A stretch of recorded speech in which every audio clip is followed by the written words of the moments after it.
प्रशासन आई आएगा अचानक इनका लोग के मारे लगल तो हम गए छोड़ावे तो हमके भी मारलो तो घिसिया के मारलो ब्लाउज फाट गए कपड़ा फाट गए तो ओकरा बाद से गईनी पति के धारे तो हमारा के मार दिलो तो हमारे सब कपड़ा फाट गए रहे ओकरा बाद धके ले गए हमके भी आ इनके भी और भाई के भी तो वजह गईनी तो हम अकेले रूम में बंद कर दिलो और इनकरा के बांध के मारलो। रउआ बार बार आरोप लगाता कि रउआ थाना में बानी चौकीदार भई ओकर फायदा उठाओ तनी पुलिस से पिटवाओ तनी ना अरे वो तो बंगई करते ना ना देता ये सब गलत है तो पिछवा कूड़वा फेंक के तरवन न फसले बनी। अच्छा मान लो हम कहां जाए हमर जमीन लिखवाल बन कहां जाए तो क्यों घरवा डाल दिया। अच्छा हम कहां ना कोई रउआ केस कर सकत नहीं ना ना हम तो कब के हम कोई तो घर द्वार छोड़ के चल जाए देता नहीं हम काहे ना कहीं हम कहे वाला के है माने ई रउआ लो फेंकले बानी लो नु और पीछे जोन ना हमार गिर गया एकर फेंकल छत पर से रउआ गिरल ना ना ऊपर से छतों पर लागल बा कचड़वा फेंकल बा। तनवीर आलम से पहले रघुनाथपुर के थाना प्रभारी रहनी दयानंद ओझा जी वहाँ के यहाँ से रघुनाथपुर थाना से बेइज्जत होके बेइज्जत क के निकालल गई मतलब कि सस्पेंड क के निकालल गई। वजह रहे ई जमीन काहे कि जो दूसरा पक्ष बा ओ घर में चौकीदार बानी एक आदमी और चौकीदार साहब के इन्फ्लुएंस पर या समर्थन में या जौन कहीं जैसे कहीं थाना प्रभारी दयानंद ओझा जी जाइनी और एक पक्ष के नीमन से सुताई कईनी माने बहुत बढ़िया से पिटनी थाना में ले गई और थाना में भी बांध के मारल गई जौना के वीडियो फोटो बा कि पिछवाड़ा करिया हो गई रहे अतना मारल गई रहे। ओकरा बाद लो एसपी के आवेदन देहलो एसपी कार्यवाही क के थाना प्रभारी के सस्पेंड कर देनी वहाँ के चल गई रघुनाथपुर के उद्धार हो गई क्या कि जब वहाँ रहनी वहाँ के तब ले रघुनाथपुर के जनता जौन रहे रोअत रहे कांपत रहे। सुकट माझी के अगर कुछ शंकाबाजी जमीन हमारे ही है तो सीओ के यहाँ जास पिटीशन देस DCLR के यहाँ जास एडीएम के यहाँ जास लेकिन केहू के बनल ढाह देवे तो अधिकार उनका बाना बिल्कुल लेकिन तो जबरदस्ती कैले ऐसे जो बड़े चौकीदार थाना के लोग उनका साथे बा उ जौन चाहते तब भी कर लेते रहे मारपीट खाली हमन के संग पहले करवले रहन प्रशासन बोला के पिटवले ही रहले हैं पर पिटवावला के बाद हमनी के थाना प्रभारी उठा के लेके गइबो कइले मरबो कइले ओकर बाद हमनी के FIR करनी से बड़ा बाबू पर BA BCom BSc MA MCom करें विश्व की सबसे बड़ी यूनिवर्सिटी इग्नू से सॉल्व असाइनमेंट्स और गाइड बुक्स प्राप्त करें। संपर्क करें Mahakal computers DAV PG college के पास पंच मंदिरा मोड़ से दाहिने सिवान। नमस्कार हम राना रुआ देख रहा बनी मैच बॉक्स और आज हम पहुंचल बनी ये दिखवलिया पंचायत हो जौन की रघुनाथपुर के अंतर्गत आवेला और यहाँ एगो विवाद पीछे कुछ दिन से गरमाइल बटे और विवाद जौन बा पट्टीदारी के बा और मामला जौन बटे उलझल जाता जमीनी विवाद बटे ओमे थोड़ा सा हम दिखावे के चाहतनी एकरा पहले जमीनी विवाद भइल आपस में झगड़ा भइल एक पक्ष जौन बटे ओकर ई जमीन हटे मतलब ऐसा दावा कइल जाता दूसरा पक्ष कहता कि एह में हमरो बटे ओकरा एवज में जौना पक्ष के ई कब्जा में अभी बा ओकर देखिए जा करकट उकट लागल रहा दूसरा पक्ष के तरफ से ए पर कूड़ा करकट जौन बा फेंक के एकरा के ध्वस्त कर दल भाई रुआ देख ली यानी तनी सा देखा दा देखी ए पर ई खाजा फेंकल बा ओकरा अलावा गोबर माटी फेंकल बा इतना फेंकल बा कि करकट जौन बा उ भांस गइल बा आ साथे साथे हई बिचाली कल जौन बा ई टूट गइल बा। मामला का बा जाने की कोशिश करते हैं जा रहुए राउरी जमीन हटे जी का मामला बटे ई मामला सर हमार जमीन है आई जबरदस्ती हमनी के दर दबाव करके ई कहत रहे कि हमार जमीन लिखवाइले बन दूसरा से अच्छा आ उ पार्टी कहती कि हम रजिस्ट्री नहीं कैले तो ई हमनी के मारपीट खाली हमनी के संग पहले करवले रहन प्रशासन बोला के पिटवले ही रहले हैं पर पिटवावला के बाद हमनी के थाना प्रभारी उठा के लेके गइबो कइले मरबो कइले ओकर बाद हमनी के FIR करनी से बड़ा बाबू पर केस कैला के बाद फिर देखी धंधा जौन बा हमनी के करकटी बसा देले पड़े मानत होले निखन दर दबाव दे के ओकर बाद हमनी के धमकी देता रहे कि तरह के गोली मारवा झगड़वा भइल जौना बेरा थाना प्रभारी आके पिटले रहले उ कब के मामला रहे वो 23/5 के मामला है 23/5 के चलिए ना बाहर चलिए हम रुआ के थोड़ा सा एक बार याद दिला दी रुआ याद होई कि आज से एकरा पहले अभी तनवीर आलम से पहले रघुनाथपुर के थाना प्रभारी रहनी दयानंद ओझा जी वहाँ के यहाँ से रघुनाथपुर थाना से बेइज्जत होके बेइज्जत क के निकालल गई मतलब कि सस्पेंड क के निकालल गई। वजह रहे ई जमीन काहे कि जो दूसरा पक्ष बा ओ घर में चौकीदार बानी एक आदमी और चौकीदार साहब के इन्फ्लुएंस पर या समर्थन में या जौन कहीं जैसे कहीं थाना प्रभारी दयानंद ओझा जी जाइनी और एक पक्ष के नीमन से सुताई कईनी माने बहुत बढ़िया से पिटनी थाना में ले गई और थाना में भी बांध के मारल गई जौना के वीडियो फोटो बा कि पिछवाड़ा करिया हो गई रहे अतना मारल गई रहे। ओकरा बाद लो एसपी के आवेदन देहलो एसपी कार्यवाही क के थाना प्रभारी के सस्पेंड कर देनी, वहाँ के चल गनी रघुनाथपुर के उद्धार हो गई। काहे जब वहाँ रहनी वहाँ के तब ले रघुनाथपुर के जनता जौन रहे रोअत रहे, कांपत रहे। बहरहाल ये मामला में पंचायती भी कई बार हो चुकल बा, नापी भी कई बार हो चुकल बा। एगो चचा बानी जौन की पंच के रूप में बनी। यहाँ लोग से हम ज़्यादा बात ना करें, काहे कि वहाँ के अपने पक्ष कहम कि हाँ हम सही बनी, हम सही बनी, दोसर केहू गलत वहाँ के ठहराएं बार बार। चाचा रहुआ पंचायती में रहनी, पंचायती के कागज़ भी रहुआ लगे, अभी हम देखनी है पढ़नी है लोग क्यों में सब केहू मान गई, तैयार हो गई कि जौन पंच के फैसला बा तौने मानल जाई। फिर विवाद काहे होता, फिर काहे करकट फोड़ा जाता? अब तो यू लोग बताइए जे काहे फोड़ता। हाँ पंचायती में का भई रहे? पंचायती में तो पंचायती के कागज बस सामने पढ़ ले ना रहुआ बताई ना, हम तनी कम पढ़ल लिखल। अरे कम पढ़ल लिखल मानी कि जे वैधार जे जमीन लिखता यदि कम लिखल अधिक लिखल शेयर ओकरा से हमारा जैसे मामला थोड़ा सा क्लियर एकदम समझावे दी। हई जौन जमीन बा यहाँ लोग के बदलान भइल बा सिसवन के पूर्व प्रमुख के साथ है हैं, ये बात सही बाटे? बावे सही बा। वहाँ के केहू और से रजिस्ट्री करेले रहनी आ उ जौन चौकीदार जी बानी उहो के केहू से रजिस्ट्री करैले बानी? वो एगो गाँव ही के आदमी से रजिस्ट्री करौले। यह जमीनिया की दोसर? अब दोसर जमीन माने दोसरों जगह जमीन रजिस्ट्री करौले बड़ा। अच्छा अब केकर कहाँ शेयर बनता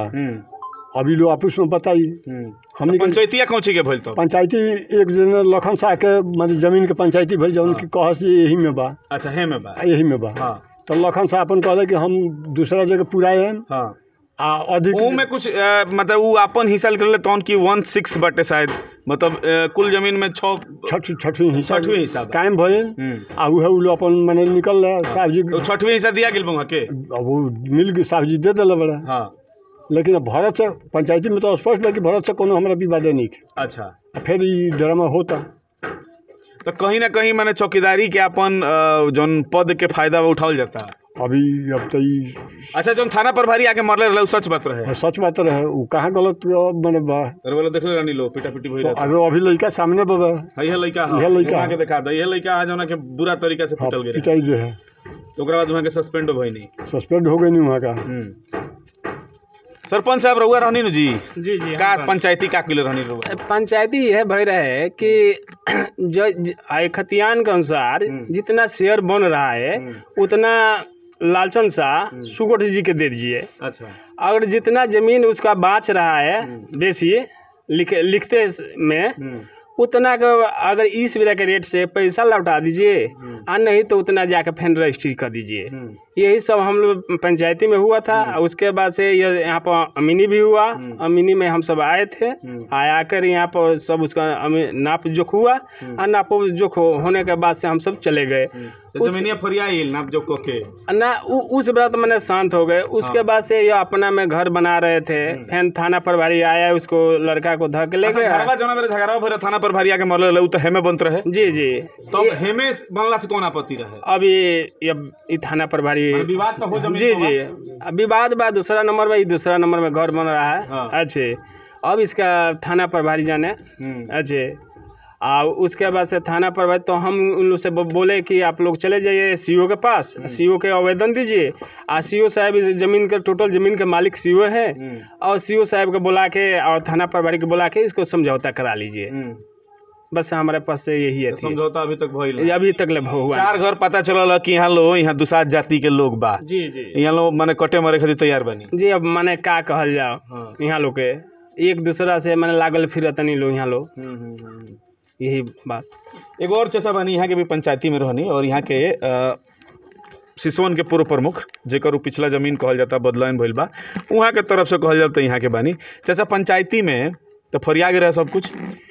पंचायती में भइल जौन शाह जी लिखला रहा सुकट के उनकर हिस्सा बनत रहे कम, 6ठवीं हिस्सा बनत रहे। वो करीब करीब आधा हिस्सा लिख सकते रहा, बेसी लिख रहा। तो पंचायती में है जो उनकर जौन 6ठवीं हिस्सा होता तो सुकट ले लेस आ अधिक हिस्सा के जो पैसा ले बड़े आज के डेट में जो रेट चला तक जमीन के वैल्यूएशन से वो पैसा सुकट के वो लौटा दे। यही पर मान गई लो, अमानत हो गई, सब कुछ हो गई। फिर आज विवाद खड़ा सब हो गई। सरपंच के भी बा, ग्राम कचहरी के बाद सारा लोग बा में जितना लोग पंच सदस्य सरपंच कचहरी के सदस्य लोग बा सारा लोग ओकर बावे पूर्व प्रमुख उनकर बा जगनारायण बाबू बावे हमनी के सिग्नेचर बा वो बड़ा मान गई लो। फिर आज इनकर करकट जौन बा डल बड़ा विवाद जौनी पर ये बार तो उनकर है।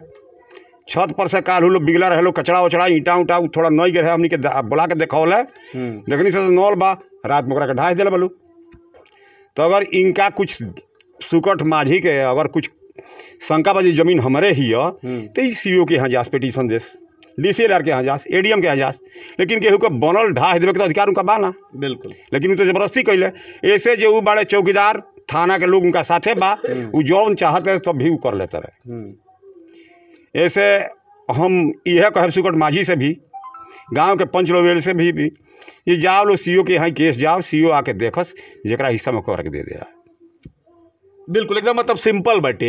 या तो नहीं है CO से भी भरोसा नहीं है तो कोर्ट में चल जाइए आराम से 2-4 साल दौरी कोर्ट में 2-4 लाख लाग जाइए ओकरा बाद गर्मी कहीं ठंडा हो जाओ ये तो हो जाए नु। हाँ बिल्कुल देख ली ई जोन बाटे एमे देखी आई पंचायती भइल बाटे और पंचायती में जा ग्राम कचहरी के सरपंच के मोहर बाटे। पंचायत जोन भइल बा में गवाह के नाम भी बाटे, मनोनीत पंच सरपंच सब लोग के नाम बा, लगभग 8-10 लोग के में नाम बाटे जे लोगों पर साइन कैले बा। लेकिन नाम का पड़े के बा सब लोग यही जाके बाटे तो नाम पढ़ला के बावजूद अभी तक ए मामला में मतलब मामला उलझल बटे। और एजा देखिए है ना निर्माण भइल बा पीछे ओ करकट पर कचड़ा फेंक के या करकट के ढा देहल गइल बा। कहीं ना कहीं अपना रखसूख के कहीं ना कहीं अपना पद के फायदा उठावल जा रहा बा। हम चौकीदार जी से भी बातचीत करे की कोशिश करें कि आखिर ए तरीका की घटना के अंजाम काहे देहल जा रहा है। चाची काहे कुली उलिया के खाजा टड़कुल में से बिगत हलो जैसे खादर कोड़ के बिगल हलो तो देखावल गल 2 आदमी से कला के देखनी रउआ के होई हम इनकर पट्टेदार हैं और घर होने दूसरा जगह। हाँ वो लोग पट्टेदार होई लो। हाँ वो अपन हमार खुद चाचा हैं पितिया ससुर। अच्छा हाँ अपन एक लाद के तो हमरो संगे बाबू इकुल गुजरता। अच्छा रौरो हाँ हम केस कैले बनी हमरो संगे मारपीट क के हम यही समय किन आइल रुआ कि केस लड़त तनी से लेके पार्टी हो जाई ना पार्टी हमरा का बने के बा हमरा कुछ पार्टी नहीं के बने के जौन हमरा पर गुजरत त हम कहतनी हमरो से आदमी गुजरले बा हमरो के काल कोई माने सबसे बढ़िया उहेलो बालो जा। हां तबे न के चैन से नहीं खेल रहे थे आ ना तक तो अब मारे से ना अब सीधे गोली मार के हाजिर हो जाए से जेल में बे ऐसा न होता है। हां गोला का कहत ला जब मारपीट ना करे सब सीधे मारे से जान से हम हाजिर हो जाए से जेल में हमनी के। हमरा मरद के 3 दिन पर बाबू होश भइल सिवान हॉस्पिटल में सर मारपीट भइ रहत। हां 2014 ही से हमनी के केस चलता का भइ रहे रुआ साथे ई लोग ने कोनात रहे हई ने कोनात रहे। हाँ तो ई लोग के आइलो यहीं प्रशासन आई आएगा अचानक इनकल के मारे लगल तो हम गईनी छोड़ावे तो हमके भी मारलो तो घिसिया के मारलो ब्लाउज फाट करे कपड़ा फाट गए तो ओकरा बाद से गईनी पति के धारे तो हमारा के मार दिलो तो हमारे सब कपड़ा फाट गए रहे ओकरा बाद धकेले गलो हमके भी आ इनके भी और भाई के भी। तो वजह गईनी तो हम अकेले रूम में बंद कर दिलो और इनकरा के बांध के मारलो तो ओकरा बाद से हमनी के दोनों आदमी के छोड़ दिलो शाम के 5 बजे ले तो आईनी घरे तो ये हमरा पति के बांध के पूरा मरले बलो जंगला में बांध के ठीक बा। एकरा बाद से नरकट बा तो नरकट के जबरदस्ती कहतल के हमार ह ठीक तो जान से ढहले बलो ओमे हमार अनाज पानी सब चोरा ले बलो तो वो लोग कुछ करी लो कि गुंजाइश होके सब कोई एक से डराता मुखिया सरपंच विधायक सब लोग डराता थाना ले भी डराता थाना आके इनका लोग के इंक्वायरी कर देता और कुछ नहीं करत वो लोग कुछ करी लो आ कि इनकरो भी मिलो जंग हमरा पति और घर परिवार का हैरान कैले बा वो हैरान हो खस बस हमरा ये कहे के मतलब है। दूसरा पक्ष के लगे हम बानी चूँकि सटले घर बटे यहाँ के इतफाक से घर ही रहनी तो यहाँ से मुलाकात हो गई यहाँ के चौकीदार बनी सुकट माझी यहाँ के नाम हो। सुकट जी हमरा के बताई जौन पीछे रहुआ घर के पीछे जौन जमीन बटे दूसरा पक्ष दावा कर रहा बा कि वो बदलाइन जमीन हो आ सिसवन के पूर्व प्रमुख कचनार वाला बाबू साहब के वो जमीन हो वो लोग के बदलाइन में शायद कुछ भइल बहने उन्हें रउआ दावा करतनी कि उराउर जमीन हो रउआ केकरा से लिखवले बानी हम लिखवले बानी हम राम लखन सा से शंकर सा से। अच्छा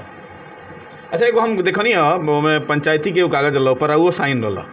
ओमे लिखल बाटे कि 6वां हिस्सा ही रउआ के लिखले बाड़े 6ठा हिस्सा ही रउआ मिली अगर ओमे कम पड़ता तो दूसरा जगह पूजई है ना तो ओकर पैसा वो वापस करी ना पैसा तो ना लेब हम जमीन के हम तीसरी लिखल बानी खतियान के हिसाब से हमारे पैसा दे देब खतियान के हिसाब से जमीन पूजा दी लेकिन हाँ जी सर तो जमीनिया वो पीछे वाला हो हाँ पहले बनी जी 1 कट्ठा 7 धूर में तीसरी हिस्सा हमार बनता जितना बनत होगा हमार पूजा दिले शेयर जन बनता पूजा बेसी ना चाहिए सर। अच्छा ठीक बा चली मान ली कि जमीन रउरा अगर हवे मान ली रउआ लिखोइले बनी अच्छा बात बराबर होके झगड़ा काहे कइल लो थाना बुला के काहे पिटवा देनी लो ना हम काहे थाना रउआ आरोप लगाता कि रउआ पिटवा देनी दयानंद ओझा में सस्पेंड हो गेले ना दयानंद ओझा सस्पेंड में नहीं भाई एथी में भइल बनी कहते और रोड में संठी वाला के इहो मामला तो में होता है एसपी का आवेदन देल गिरा है वहाँ के बुरा तरीके से ले जाके थाना में मरलहू नहीं वो लोग के ना देता है ना जो उचित होगा हमारा हिस्सा दे हम मान जाता ना ठीक बा और हिस्सा बा तो ओकर कोर्ट बानू जी सीओ साहब बाड़े नु उनका लगे ना गांव के पंचायती माने मान ले कि हो सकेला पंच लोग उनका से मिलल होके हम सीओ साहब का बात मान ले। हाँ जी जो सीओ साहब बड़ा ग्राम कचहरी में बात मान ले बोलिए मैंने अभी अगर चूंकि अभी सुननी है कि शनिचर के साथ कोई डेट उठवावे हाँ कहाँ वहाँ जनता दरबार में या सीओ साहब के लगे कहियो जाए के बार वो लोग के हाँ सीओ साहब हम कहलो हम चल जाए सीओ साहब बोलन ई सब ना गइल। हाँ रउआ बार बार आरोप लगाता कि रउआ थाना में बानी चौकीदार हई ओकर फायदा उठाओ तनी पुलिस से पिटवाओ तनी ना अरे वो तो बंगई करते ना देता ये सब गलत है तो पिछवा कूड़ा फेंक के तरवे न भसले बनी। अच्छा मान लो हम कहाँ जाए हमर जमीन लिखल बन कहाँ जाए तो क्यों घरवा डाल दिया अच्छा हम कहाँ ना कोई रउआ केस कर सकत नहीं ना हम तो कब के हम कोई तो घर द्वार छोड़ के चल जाए देता नहीं हम काहे ना कहीं हम कहे वाला के हई माने ई रउआ लो फेंकले बानी लो नु और पीछे जो ना हमार गिर गया एकर फेंकल छत पर से रउआ गिरल ना ऊपर रउआ छत पर लागल बा कचड़वा फेंकल बा हम कहाँ जाएंगे फेंका बताइए हम कहाँ जाएंगे ना बाबू तू ही बोलो मतलब विवाद जोन बाटे ठीक बा अगर उ धइल ही बाड़े हम मान लेनी तो एकर मतलब का ओकरा से मारा पीटी कइल जाई सीओ साहब कहनी नु सीओ साहब कहनी उनका से कि तू घर अभी नत बनई है जब ले जमीन ना फरियाई तब घर द्वार नहीं बनाई के कब कहले रणी भाई सीओ साहब कहल अच्छा माने वहां माने 3 महीने पहले हां तो जन बनल तो नया बनल बा कि पहले से बनल ना ई पहले से बनल उनका माने कहले कि नत बनावा ई जमीन हमी के पड़ता तो कहलन ना हम जे बनी तोर पड़ी तैया हम टूर ले। अच्छा हां ई बात कहले रहला आ इनका से कहल गरी घर बनला हन त इनका बार सीओ साहब कहनी कि घर अभी कुछ अभी नया काम नत करिए जब घर जो ना देबा भले जमीन ना देबा इनका के फरिया के ना देबा तब घर नहीं के बना सके। तो विवाद तो हेने वाला जमीन में बाबे हां बनवाओ पहले उमर रहले तब का झगड़ा हो ना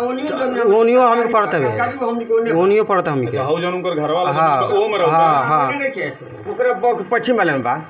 पश्चिम तो उ जन बनावत रे तवना में बाकी नहीं के ना चौवदी काहे के नाप के बनो सब जमीन नाप के बनो। अच्छा टोटल जमीन नापा जा नापियो तो भइल बा जी रोल में कोई नापी न के भाई नापी होती होला नापी होले कि से माने नापी भइल कैसनो भइल बनू ना नापी न के भाई सब नापी ना काय झूठ बोलते नहीं महाराज सब लोग जा कहता कि सरपंच राउर बाण हो कहता रे कि नापी भइल बा पंच भइल बाण हो छोटा ही काहे लेबे छोटा ही हमर कागज में ना लेम ना लेम बात के बात बा नापी भइल नु सुनी कागज के अनुसार हमरा देह दे मान लेतन कागज के अनुसार जो हां जन पहले के रजिस्ट्री फाइल बतन दर चौकीदार के बल पर कूदत रहल जानी उ कहत रहल कहे के मतलब इनका के कि चौकीदार वारंटी इनका के यही चौकीदार के नौकरी की वजह से इनका के कहत रहल कि हाई ना हाउ कर हां फंसाए के चक्कर में आज देखा तो नहीं रो देखते ही मन को आदमी उनका बतराल उनका ऐसी बाबे रो देखा तो आदमी उनका लगे बाबे हम कहला के बा देखी रहो सोची पहले के बा हम की ओर से हां माने उ लो जे बा उ लो पक्ष हां वही पक्ष से बारल हां वही पक्ष से बारल चलिए देखिए यहाँ लोग के जौन बात बाटे और ये पूरा एकदम अझुराइल बात बाटे तो एमें सीओ साहब या नया थाना प्रभारी आयल बनी तनवीर आलम जी यहाँ के बहुत ईमानदार और बड़ा सज्जन पुरुष जानल जानी तो ये मामला में पढ़ के चूँकि यहाँ लोग पटीदार हैं लो और आपस में मारकाट ना करी लो कोनो प्रकार के विवाद ना करी लो एकरा खातिर जमीन के फरियाद दल जाओ अगर यहाँ के बाटे तो यहाँ के मिले के चाहिए वो लोग के बाटे तो वो लोग के मिले के चाहिए ये लोग आपस में विवाद करो लो तो कहीं से भी उचित नहीं खे एक जगह रह के ना हम बाबू हमारा अधिकार नहीं के फरियाद के हमरा रही तो हम फरियाद रहती हमरा नहीं के सीओ साहब के अधिकार बाटे सीओ साहब जमीन के मालिक हैं तो सीओ साहब से निवेदन रही कि सीओ साहब में मामला के फरियाद दी और ना फरियाई तो फिर वो लोग कोर्ट में जाए लो ऊपर जमीन निकाल दो तू अपन बनावत रह कुछ करत रह। हाँ तो एक बात मन में रख जब पुलिस आवता न तो काम बंद करा देते रहन आ केवारी बंद करा के वो धीरे से काम कर चालू करा देते जब थाने चल जाती है धीरे से काम चालू हो जाता है इनका रात के अंदर नेव खोना रहा रात के हाँ रात के नेव खोनाल बा आ रात से काम चालू रहा हम दिन खन देखनी जा तो देखा था कि काम चालू बा तो गन थाना पर आवेदन हम दिल बनी ई ने खन दिल पापा हाँ हम दिल बनी आवेदन कि सर काम चालू हो गया तो सीओ साहब कहनी कि जाके थाना पर कहनी वहाँ फोन करनी सीओ साहब की जाके रोका काम पहले ओकरा के तो काम आनी तो रोके खातिर तो इनका मेहरारू गाड़ी दे डिपार्टमेंट के हाँ गाड़ी दिला तो कहता चल वहाँ थाना पर तो कहता ना हम ना जाए है ना आऊ करम आज सर जना बराबर के ऊपर हाथ चला दिलनी तो का करे डिपार्टमेंट में मारी ना उनका के। चली देखी जौन भी भइल होखे जौन भइल बीत गइल आगे कोनो विवाद ना होखो एकरा खातिर प्रशासन से निवेदन रही कि प्रशासन ने मामला में पढ़ के दोनों आदमी के चूंकि यहाँ लोग पटदार रही मात्र 4 घर बनी लो लेकिन विवाद सबसे बेसी बटे तो विवाद कहीं भी कोनो समस्या के समाधान ना हो आराम से सबकर फरियवल हो जाओ यहाँ के अपना जमीन लेके खुश रही वो लोग अपन जमीन लेके खुश रहो और सबे शांति से रहो इसे प्रशासन में अमल करो। फिलहाल रुआ देखत रही मैच बॉक्स।